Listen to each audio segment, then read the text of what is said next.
Hello and welcome to Do It Like a Dancer. Today I want to talk a little bit more about technique.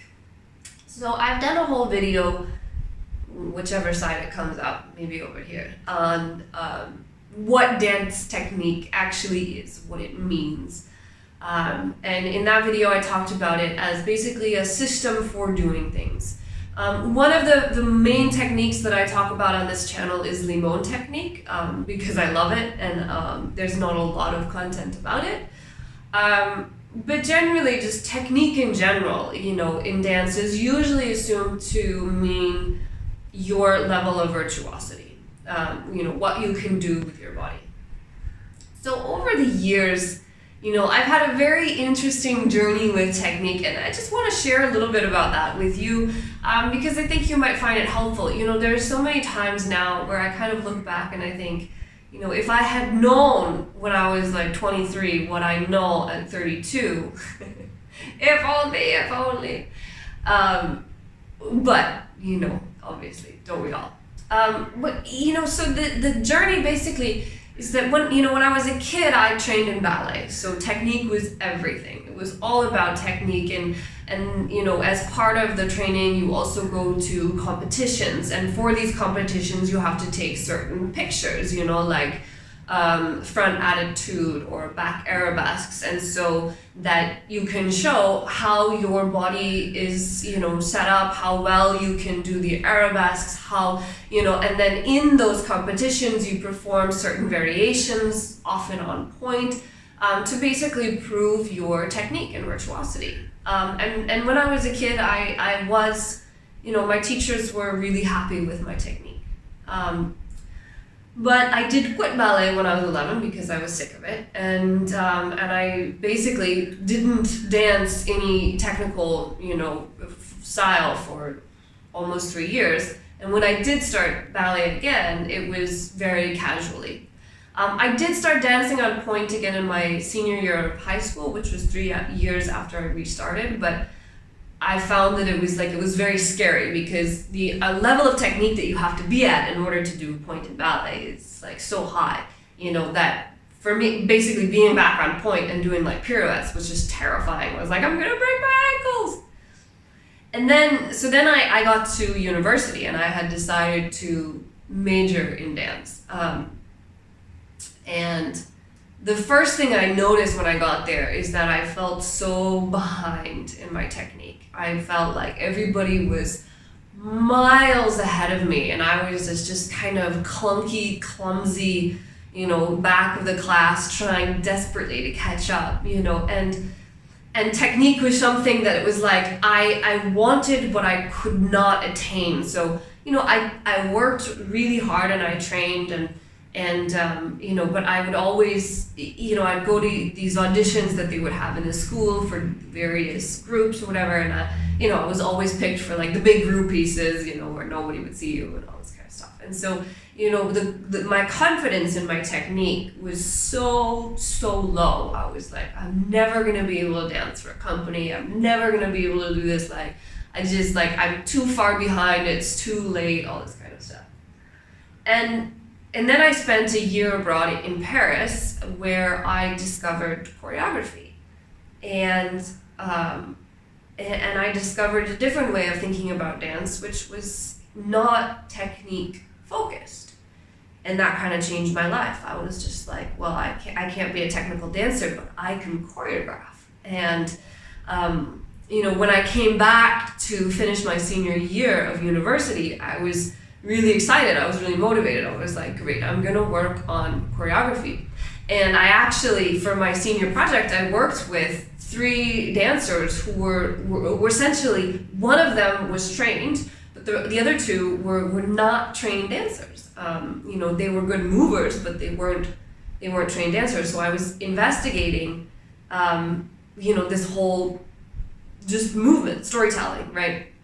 And because funnily enough, though, I've been training hard enough over the last 3 years that year my technique started to get strong. So I remember having a conversation with one of my professors when I was, sharing the senior thesis project, and And she was like, basically said that, my technique is really strong, so why didn't you put it into the dance piece? And at that point, I was really kind of like anti-technique. I was just like, no, I want to work with, non-dancers, I want to explore the storytelling movement. And that kind of continued, through my time in Cambodia, because a lot of the dancers, so I was working with dancers who were trained, some in the classical and folk forms, but I was also working with dancers when I was choreographing for television. I was working with dancers who weren't trained at all. So I was working with a mix of trained, people trained in different styles, like very well trained in certain styles, not trained at all, self-trained by YouTube. So it was a really different mix of stuff, but that was still in my kind of like, I guess it was still like I was working on my technique, but then I was also not. And this kind of came to the forefront in 2014. I was invited to the live auditions for the Pina Bausch dance company. And Pina Bausch is my choreographic idol, so of course I had to go. And in preparation, I was just like, I have to like get my technique back now, So I started, doing ballet bars every day in my room and like, trying desperately just to catch up. And obviously at the end of the day, what happened is I went to the auditions and I passed the first cut because I had good stage presence and my technique was decent. But when we started doing the, Rite of Spring, Pina Bausch's Rite of Spring choreography, I just could not keep up. And so I got cut. So this was kind of happening around this time where I was just like, I was feeling a little stagnant as an artist, but I wasn't really in this sort of technique thing. So anyway, long story short, I moved to South Korea.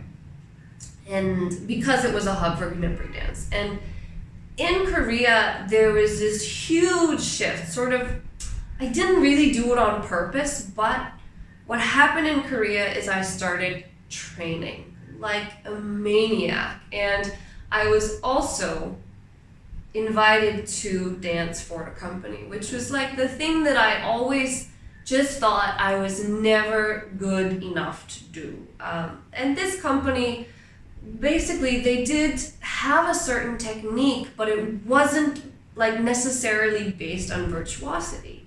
We did do a warm-up ballet bar every day before rehearsal, but we worked on other things as well, and we worked on different strength training.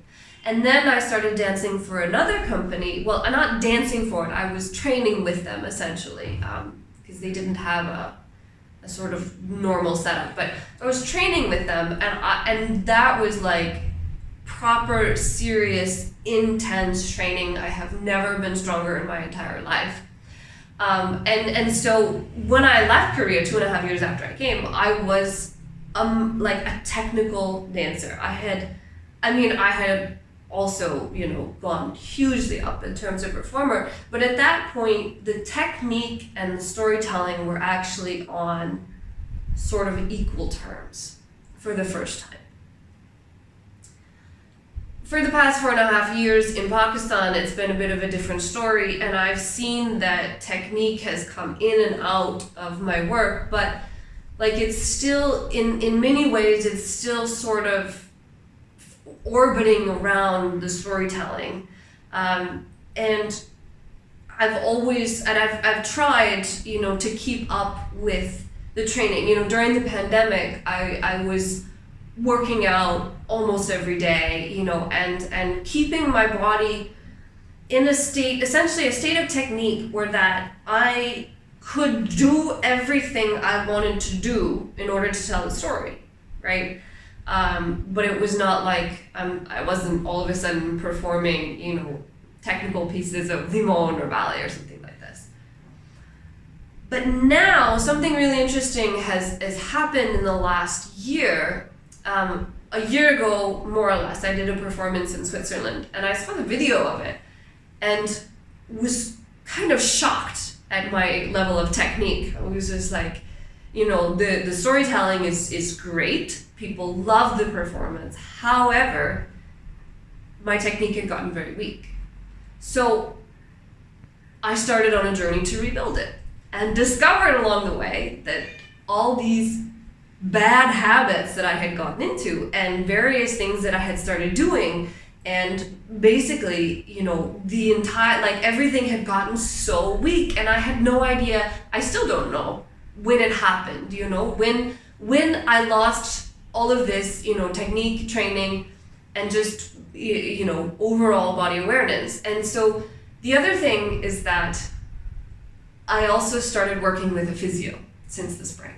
And the physio has helped me actually understand what's going on in my body, why muscles are hurting, how to strengthen different muscles, how to essentially react to stresses and injuries in the body.